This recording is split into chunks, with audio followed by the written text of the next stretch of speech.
Olá, olá pessoal, boa noite. Vamos começar a nossa live hoje sobre o tratamento do zumbido.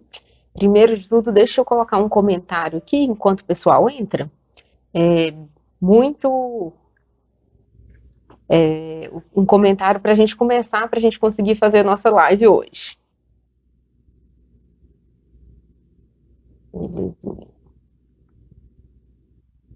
Joia. São só algumas regrinhas aqui da live, gente. Bom, primeiro de tudo, eu sempre gosto de começar a live me apresentando. Muitos de vocês já me conhecem, né? Meu nome é Kênia Chaves, eu sou otorrino e sou especialista nessa área de tontura e de zumbido. Atuo aqui em Juiz de Fora já tem algum tempo, mas fiquei mais especializada nessa área, tem menos tempo, por volta de uns 3 anos por aí. E coincidiu mais ou menos com a época da pandemia, né, gente? A pandemia mudou tanta coisa na nossa vida que foi aquela hora que eu parei para pensar e resolvi que realmente ia ficar com essa parte como minha especialidade. Bom, e por que que hoje eu vou falar sobre isso, do tratamento do zumbido? Primeiro de tudo, gente, a importância do zumbido. Peguei aqui um estudo de 2015 da Sociedade Brasileira de Otorrino, falando que 22% da população adulta de São Paulo tem zumbido. Estima-se que no mundo seja em média de 10%. Ou seja, em São Paulo, que é bem pertinho aqui, no Brasil, isso é quase o dobro, né, gente? Então é bastante coisa, é um quinto da população mundial, praticamente. E não apenas tem zumbido, mas 64% deles se sente incomodado com o zumbido. E 34% desses pacientes têm as atividades diárias atrapalhadas por causa do zumbido, vamos falar isso. O que significa isso? A pessoa tem dificuldade para concentrar, muda o humor, a pessoa tem dificuldade de dormir, tudo isso por causa do zumbido. E criou-se por muito tempo uma crença de que o zumbido não tinha cura, não tinha nem sequer tratamento, sabe, gente? Por quê? Porque a medicina ainda tinha avançado pouco nessa época ainda, então realmente existiam poucos tratamentos disponíveis para o zumbido. Mas graças a Deus a medicina vai avançando bastante, tanto que hoje já se criou essa área da otorrino que chama otoneurologia, que é que cuida exatamente de zumbido e de tontura, de labirintite. Então, hoje eu falo categoricamente para vocês que zumbido tem tratamento. Bom, mas aí criou-se esse mito de que zumbido não tinha tratamento e que eu tinha que aprender a conviver com isso. Muitos pacientes me falam isso, gente. Muitos, muitos mesmo.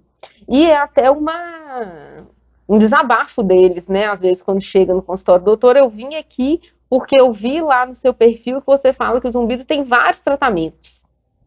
Então, eu vim aqui para descobrir o tratamento.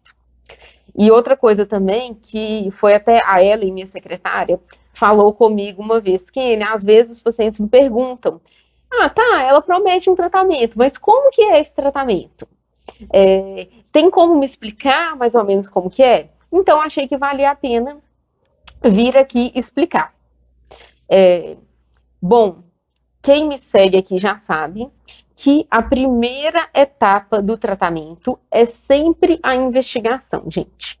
Zumbido é um sintoma que pode falar de várias e várias doenças para gente.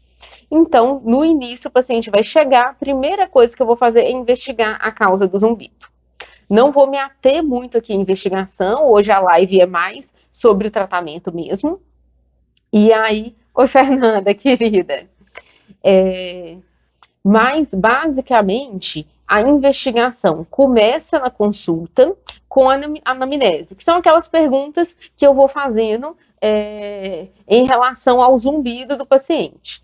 O zumbido é dos dois lados, o zumbido é de um lado só, ele parece mais com que tipo de barulho, Ele fica o dia inteiro, ele vai e volta, ele começou tem um dia ou já tem 10 anos, já tentou algum tratamento antes, ou é a primeira vez que vai tentar um tratamento. Depois disso, já nisso já começa a pensar na causa e já começa a pensar no tratamento. Depois disso, eu começo com os exames. Os exames mais importantes, gente, são os exames de audição. Realmente, perda de audição é uma das causas mais comuns de zumbido. Então, a gente sempre vai fazer investigação da parte auditiva. Em geral, a audiometria é o básico, mas às vezes a gente precisa fazer alguns outros exames, tipo Bera, que é um exame de audição do tronco encefálico, então uma coisa mais interna, mais central. E muitas vezes a gente precisa fazer também a acufenometria. A acufenometria é um exame muito bacana, porque ele fala pra gente. O zumbido a gente não consegue escutar, então a gente não consegue sentir a dor do paciente, vamos falar assim. E na hora que a gente faz a acufenometria, a gente consegue ver o som que o paciente escuta e a intensidade dele. E mais do que isso, a gente consegue ver também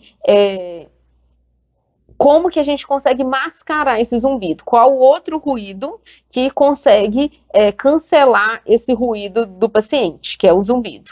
Então, esse exame normalmente a gente sempre pede. Outros que a gente pede bastante, a Vecto, que é um exame de tontura, de labirintite. Então, o paciente que tem tontura também, normalmente a gente pede esse exame. Investigamos bastante a coluna também. Normalmente, exame de ressonância da coluna, a gente pede para investigar fatores da coluna também. Exame de sangue, gente, importantíssimo. Já dei vários diagnósticos de problema de tireoide causando zumbido. Problemas de diabetes ou pré-diabetes, extremamente comum, né, na população mundial. E anemia, enfim, doenças de outra parte do corpo que estava dando zumbido no paciente. E alguns exames de imagem, às vezes ressonância do crânio, tomografia de mastoide, enfim. Depois disso, o paciente vai voltar com todos os exames. E aí eu vou listar todas as causas. Por que todas as causas? A maioria dos pacientes não tem só uma causa de zumbido, não. Normalmente ele tem várias causas de zumbido. E aí eu preciso saber de todas. Listei todas as causas, eu vou fazer um plano de tratamento. O que é um plano de tratamento, gente? Vou falar assim, olha, o mais importante, o mais urgente de tratar é essa causa aqui.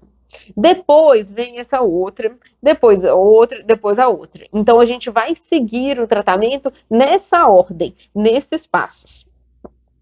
Gente, no início, o paciente chegava, eu já falava tudo que ele tinha que fazer. O que acontecia? Era tanta coisa que muitos pacientes desistiam à medida, quando viam que o trabalho era muito grande, né, gente? É aquela coisa assim, é tão grande que eu já desisto agora. Cansei, já estou cansado antes de começar.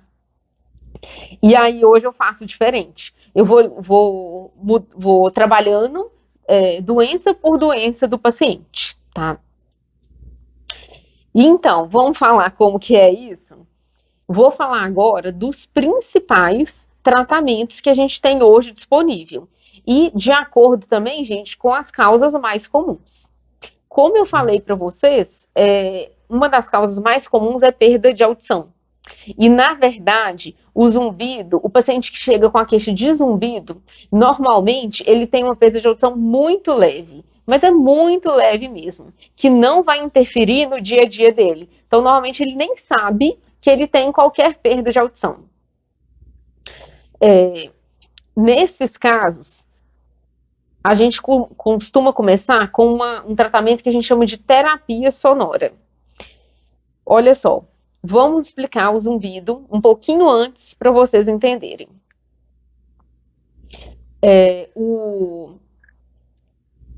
Vamos falar assim, o ouvido vai escutar, vai captar o som que vem do ambiente externo. E ele vai transmitir por onda sonora lá para o cérebro. chegou no cérebro, o cérebro vai interpretar essa onda como um som, esse é o meu nome, esse é um som agradável, esse som significa isso e aquilo, é isso. Quando o nosso, quando o nosso ouvido não está captando bem esses sons do ambiente, o cérebro percebe que abaixou a quantidade de sinal que estava chegando do ouvido. E o cérebro é o grande regulador do nosso corpo. Então ele percebe que está chegando menos sinal do que deveria chegar e ele tem a capacidade de aumentar o volume, vamos falar assim. Ele vai lá e aumenta a sensibilidade, ele aumenta a atenção dele para o nosso ouvido. Ou seja, ele aumenta o volume. E aí ele começa a escutar, e aí começam a escutar alguns barulhos que não existiam antes, que é o zumbido. Quando a gente trata o ouvido e o ouvido volta a escutar bem, o cérebro vai lá e entende. Eu, já voltei a escutar bem, então eu não preciso mais de aumentar o volume. E ele vai abaixando gradativamente o volume. Claro que isso não acontece de um dia para o outro, acontece por volta aí de uns 6 meses depois que a gente começa a tratar, mas é um tratamento duradouro, é para a vida inteira, gente. E isso é excelente. Gosto demais do tratamento com a terapia sonora. E quando o paciente tem uma perda de audição mais acentuada, precisa do aparelho auditivo também, né, gente? Então, primeiro, a gente vai estimular o ouvido com o aparelho auditivo, se tiver a perda de audição importante. E segundo, a gente vai colocar a terapia sonora. Gente, olha o nome, terapia sonora. Realmente são sons que tratam. Lembra que eu falei que quando o paciente chega, ele faz a acufenometria? Nessa acufenometria, eu vou ver o tipo de zumbido, a intensidade, o lado, e eu vou ver também qual som que eu coloco para o paciente que ele para de escutar o zumbido. A gente chama de pesquisa de limiar de mascaramento. Com base nesse zumbido, existem alguns sons. Cada marca de aparelho auditivo tem uns sons específicos e eles são sons personalizados, vamos falar assim. Eles são baseados, são confeccionados de acordo com essa acufenometria. Tem algumas marcas que pegam o som e cancelam uma parte. Cancela não, deixa eu explicar melhor, gente. O som, ele tem várias frequências. A gente escuta em várias frequências. Desde o som mais agudo, que é aquele bem fininho, estridente, sabe aquela voz? Sabe aquela voz bem irritante, bem fininha? E tem também os sons agudos, os sons graves, som de buzina, por exemplo, que é um som bem forte, um tambor. E aí tem algumas marcas, então, que pegam, ele tem a perda, desculpa, ele tem o zumbido nessa frequência mais aguda. Então, eu vou colocar todos os sons, exceto essa frequência que causa zumbido nele. Legal, né, gente? Então, todo o resto do ouvido vai ser estimulado e o cérebro vai entender que está tudo funcionando muito bem e que ele não precisa mais aumentar o volume. Outra possibilidade, que é ainda mais comum. Quando a gente tem o zumbido está lá naquela frequência alta, significa que uma parte do ouvido não está funcionando bem. A parte responsável por aquela frequência, por escutar aquela frequência. E aí, os aparelhos auditivos ou a terapia sonora vai estimular, vai dar um som específico para aquela área. E aí ele vai começar a ser trabalhado. O nosso corpo tem muita capacidade de modulação, né, gente? E aí vai começar a estimular aquela parte do ouvido a voltar a funcionar. Como eu falei, não é de um dia para o outro, precisa de pelo menos uns 6 meses para começar a funcionar. Mas vai estimular, vai chegar em todo o potencial de recuperação da perda, da lesão do ouvido, e aí ele vai, e aí o cérebro vai entender que não precisa mais aumentar o volume daquele ouvido. e ao longo prazo, então, o paciente vai parando de escutar o zumbido. Muito legal, né, gente? É ainda uma terapia pouco conhecida por parte da população em geral, mas é a terapia que a gente mais tem evidências científicas que funcionam. Então, eu realmente sou uma pessoa que prescrevo muito esse tipo de terapia. E ela pode ser feita com o aparelho auditivo, para quem tem perda de audição, ou ela pode ser feita com um gerador de som.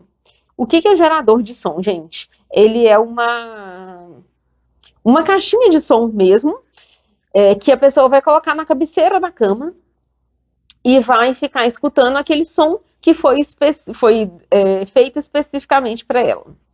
Uma coisa importante. Esse som, normalmente a gente fala para escutar por volta assim, de 8 a 12 horas por dia. Por quê? Porque tem que ser um estímulo bem constante e por muito tempo. E normalmente, então, quando é o gerador de som, é no período da noite, né, gente? No silêncio, a grande maioria dos pacientes tem piora do zumbido no silêncio. Então, essa hora é a melhor hora para a gente fazer a terapia sonora. E o nosso cérebro continua funcionando a noite inteira. Então, a gente pode aproveitar esse período que a gente está dormindo, que o nosso cérebro está ali no automático para fazer esse tratamento. Legal, né, gente? Você faz tratamento, você nem percebe. Quando você vê, já melhorou. Outra causa extremamente comum do zumbido, que eu diria assim, que é a segunda ou a primeira causa mais comum do zumbido, é a ansiedade. O nosso cérebro, gente, tem a capacidade de desligar alguns sons. Vamos falar assim. Eu tô aqui conversando com vocês, então meu foco, minha atenção está sendo só nos ruídos que aparecem aqui. Aí, por exemplo, eu deixo de escutar os barulhos ao redor. Por exemplo, o barulho do computador funcionando, meu computador está aqui do lado, barulho do ar-condicionado funcionando, eu realmente paro de escutar. Eu percebo quando muda o ruído, por exemplo, quando muda o ar-condicionado, se eu mudar a temperatura, vir algum barulhinho diferente, na hora desperta atenção, mas logo depois eu desligo e cancelo esse ruído. Só que a ansiedade faz o cérebro perder essa capacidade. Por quê, gente? O que é ansiedade? É um estado de hipervigilância. O paciente está o tempo inteiro assim, o que vai acontecer? O que vai acontecer? Deixa eu ver, eu vou ficar de olho em tudo. Estou o tempo inteiro assim. Então, o cérebro não consegue desligar. Nem desses pensamentos, né, que são muito comuns na ansiedade, muito menos dos ruídos. Não sei se vocês já repararam, assim, eu sempre cito para os meus pacientes a questão da torneira pingando. No dia que você tá bem, que tá tudo certo, a torneira tá pingando, você nem percebe, porque é isso. A torneira, o cérebro esquece o barulho da torneira porque ela não é importante. O foco do cérebro é outro. Mas no dia que a gente tá nervoso, ansioso, a gente não consegue fazer mais nada enquanto não vai lá e fechar aquela torneira. Então, para a gente tratar o zumbido, a gente precisa sim fazer o tratamento da ansiedade. Normalmente, como que é esse tratamento, gente? A gente precisa muito do apoio dos meus colegas psicólogos nesse momento, porque eles têm terapias maravilhosas para baixar a ansiedade do paciente. A gente sabe que assim, o que mais tem evidência científica é a terapia cognitivo-comportamental. Mas, sinceramente, eu acho que é uma ótima opção para a gente começar o tratamento, porque ele dá um resultado muito rápido. Mas todas as terapias são muito bem-vindas, gente. Todas as terapias vão conseguir fazer o tratamento da ansiedade. Algumas mais rápidas, algumas mais devagar. E mais do que isso, o paciente vai se identificar mais com uma, vai identificar mais com a outra. E vários psicólogos hoje, trabalham com várias linhas. Então, eles conseguem identificar isso, qual que vai ser a melhor linha para o paciente. Então, o psicólogo tem que ser um amigo muito importante para a gente. E outra é a medicação. A medicação varia também de acordo de pessoa para pessoa, né, gente? Mas, em geral, a gente precisa usar uns remédios antidepressivos e remédios ansiolíticos numa dosagem muito mais baixa do que eu usaria para um transtorno de ansiedade generalizada, ou para uma depressão, ou para um transtorno obsessivo compulsivo, por exemplo. Essa dose é bem mais baixinha, então eu falo para vocês que assim, eu tenho pouquíssimos efeitos colaterais com essas medicações nos meus pacientes e eles toleram muito bem, tá? E vou usar, outra pergunta muito frequente, vou usar isso para o resto da vida? Não, gente. Normalmente a gente usa ali na fase inicial, à medida que o tratamento com o psicólogo vai funcionando, a gente vai retirando essa medicação. Vamos lá. Ah, vou aproveitar, gente, um comentário aqui da doutora Fernanda. Doutora Fernanda, ela é dentista e é uma pessoa que eu trabalho em parceria e ela escreveu aqui, ó, a articulação vem ganhando espaço enorme dentro do tratamento e temos conseguido resultados excelentes, né, minha amiga? Realmente, gente, que articulação que ela está falando? Essa articulação temporomandibular, que é essa que abre e fecha a boca. Também é muito comum as pessoas falarem que tem ou bruxismo, aperta muito os dentes ou range os dentes à noite. E quando abre e fecha a boca e fala crec, crec, crec, crec. Olha como que isso é perto do ouvido, gente. E assim, a pessoa tá com zumbido, ela vai no dentista? Poucas vezes, né? Então, na maioria das vezes, ela chega pro otorrino para tratar o zumbido. E o otorrino, nos testes do consultório, vai testar, vai ver se tem alguma crepitação, né? Que são esses estalos. Se a pessoa tem o hábito de apertar os dentes à noite ou de ranger os dentes à noite. E nesse caso, eu vou encaminhar para dentista e especialista nisso, em disfunção temporomandibular. Inclusive, eu e a doutora Fernanda vamos fazer uma live mais para frente falando especificamente dessa doença e ela vai falar exatamente quais que são os tratamentos disponíveis. Mas já dando uma colherzinha de chá aqui para vocês, ela muitas vezes precisa fazer uma plaquinha de oclusão, ou seja, para a oclusão ficar boa e para o apertamento dos dentes ou ranger dos dentes não gerar uma inflamação aqui na articulação. Outros tratamentos disponíveis, ela faz bastante laser também para melhorar essa inflamação da articulação. A gente tem várias fisioterapias para tirar nódulos de tensão. Gente, essa musculatura nossa é muito forte. Muito, muito forte. E à medida que a gente vai apertando, vai rangendo, isso fica cada vez mais forte e fica com nódulos de tensão. Igual a gente tem aqui dor no pescoço, são nódulos de tensão também que dá aqui. Então, fazendo a fisioterapia, drenando, tirando esses nódulos de tensão, vai melhorar bastante essa parte. Nossa live em breve, isso mesmo, Fernanda. Por falar em live, e eu comecei a falar aqui um pouquinho do aparelho auditivo, também estou programando uma outra live que eu acho que vai ser super legal, gente, que é sobre mitos e verdades, sobre surdez e aparelho auditivo. Assim que tiver confirmado, eu vou anunciar aqui para vocês e vou pedir todas todas essas crenças populares. E a gente vai tirando uma por uma nessa live. Vamos lá. Outra coisa que a gente também usa bastante, que é a fisioterapia. Gente, também muita gente não sabe sobre isso. A gente tem ligação, dos nossos músculos, do pescoço, do ombro e da cabeça de maneira geral com o ouvido. São ligações neurológicas, nervosas mesmo, sabe? E aí, às vezes a pessoa tem uma contratura muscular ou tem um nódulo de tensão que ela mexeu alguma coisa, começa a dar um zumbido. A fisioterapia, durante a minha consulta, eu investigo isso. Peço para o paciente fazer vários movimentos da cabeça, da mandíbula, dos olhos, para ver se vai ativar o zumbido dele. E palpo várias musculaturas para ver se vai ativar o zumbido também.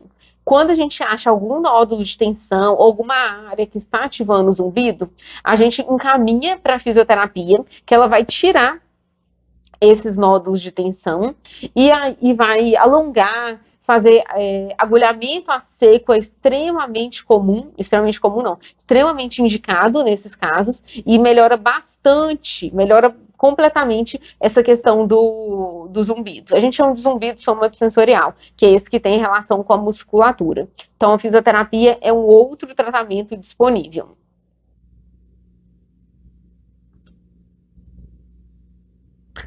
Outros tratamentos possíveis também. Muitas vezes, gente, eu tenho que encaminhar para endócrino. Por quê?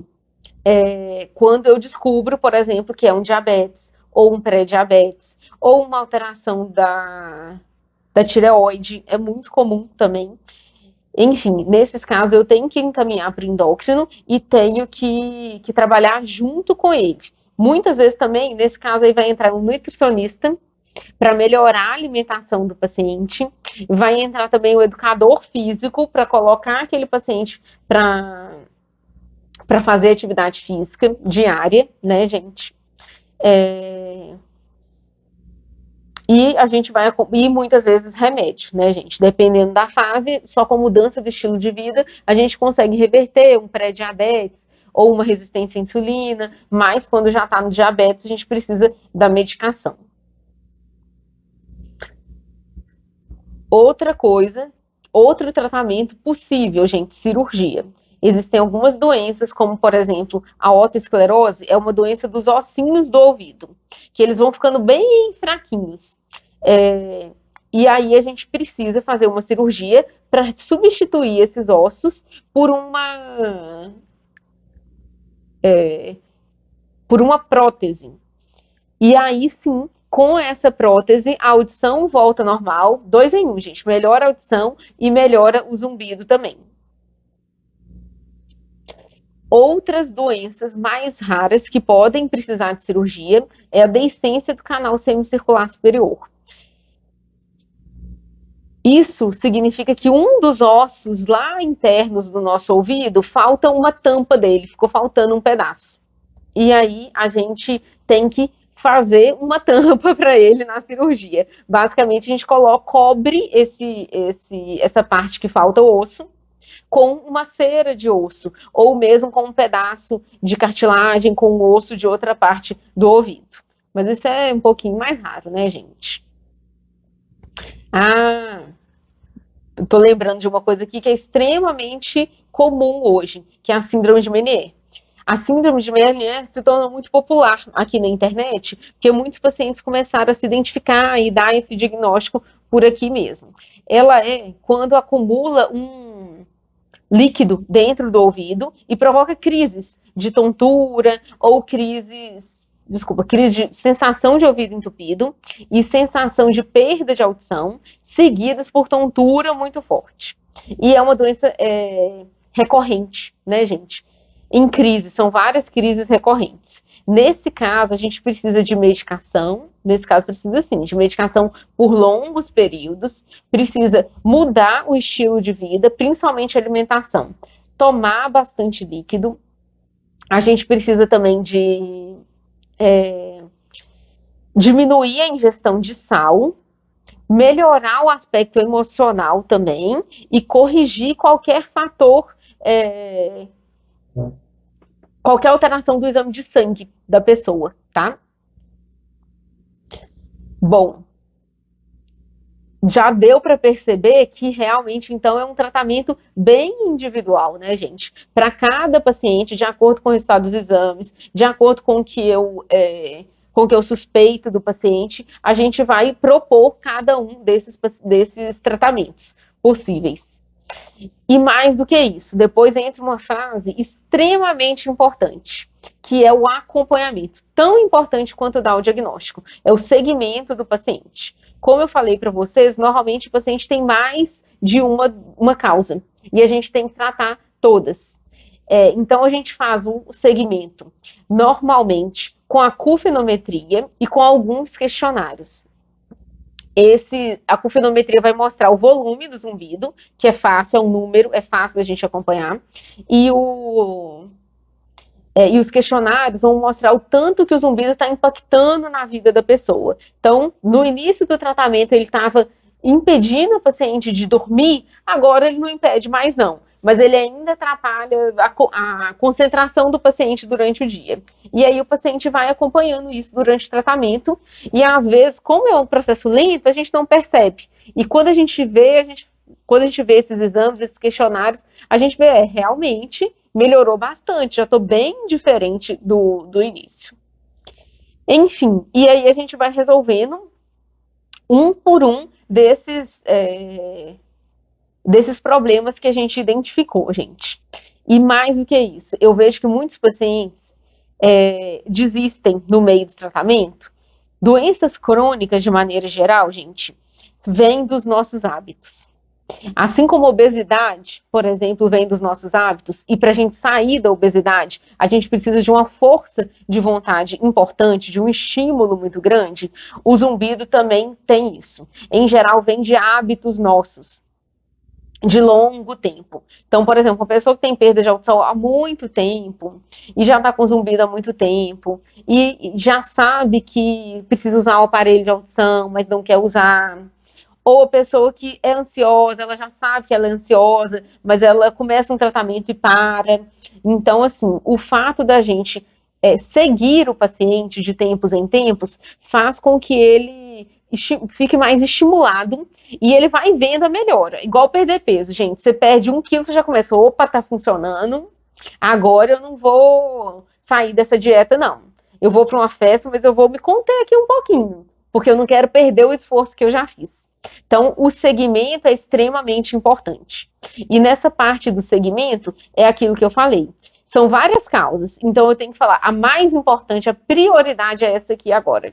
Aí a pessoa volta dali a 2 meses, por exemplo, a maioria dos pacientes vão voltando a cada 2 meses. Aí fala, isso está resolvido. Agora vamos fazer a próxima parte.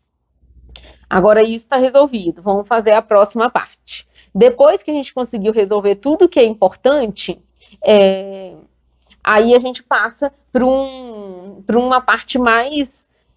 Para uma parte não, a gente dá intervalos maiores. Normalmente o paciente passa aí a cada 6 meses. Que aí, né, gente, é mais um acompanhamento, um segmento mesmo. Outra coisa extremamente, gente, já estava esquecendo, mas é extremamente importante. Esquecendo de falar aqui, né, que é uma coisa que a gente nunca esquece. Todo paciente que vai começar o tratamento do zumbido, eu vou falar do aconselhamento. Aconselhamento é sentar e explicar para o paciente por que ele tem aquele zumbido. Assim como eu estou explicando aqui para vocês, eu explico para todos os pacientes. E isso é relativamente demorado, né, gente? Que eu tenho que pegar o caso de cada paciente e explicar para ele. Então, ele entende que o porquê que o zumbido dele está ali, e ele começa a entender por que aqueles tratamentos são necessários. E medicina, né, gente? Então, existe um raciocínio lógico. É fácil de a gente entender. Quando o paciente entende, ele adere e ele vai e ele melhora.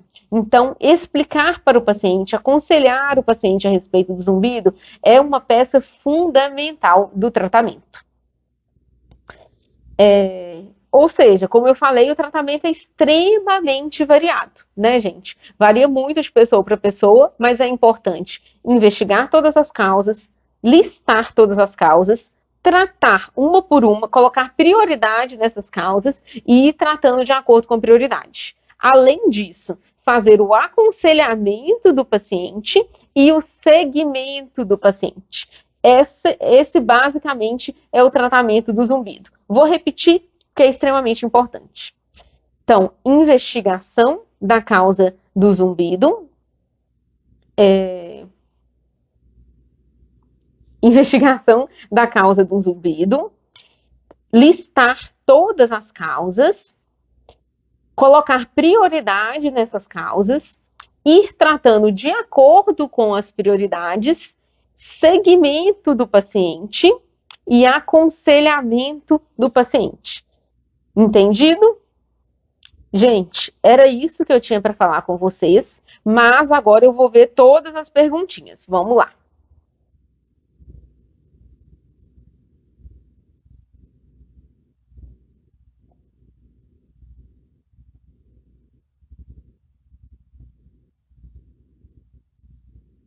Ui, opa.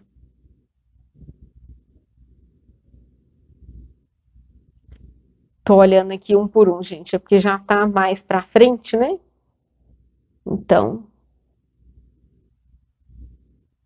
doutora Fernanda. A melhor médica de Juiz de Fora, obrigada.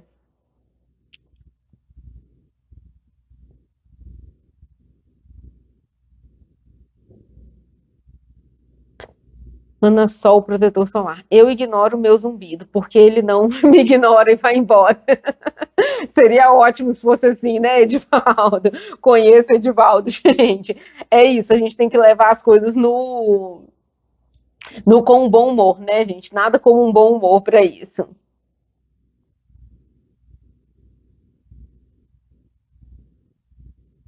Opa.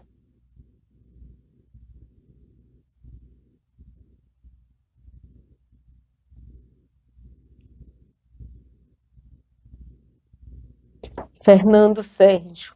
O zumbido desaparece poucos dias, quando move o pescoço para o lado ou quando traz ou trinca os dentes. Parece que ele muda a frequência.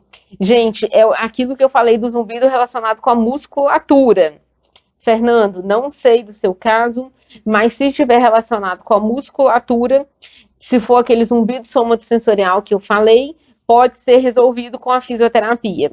Se for relacionado com a ATM, pode ser resolvido com o dentista, tá?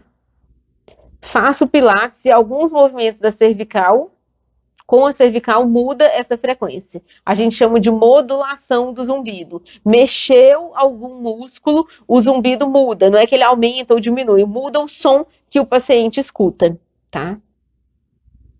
Digo cervical. É isso, gente.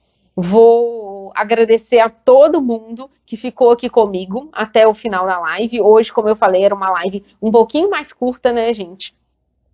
Mas extremamente importante. Vou deixar salvo aqui no perfil para todos os pacientes consultarem quando quiserem tirar essas dúvidas e sigo aqui à disposição. É, na minha bio tá lá o link para conversar com minha secretária, para ver o meu site, para ver todas as redes sociais, e eu tô sempre aqui disponível, tá, gente? É isso.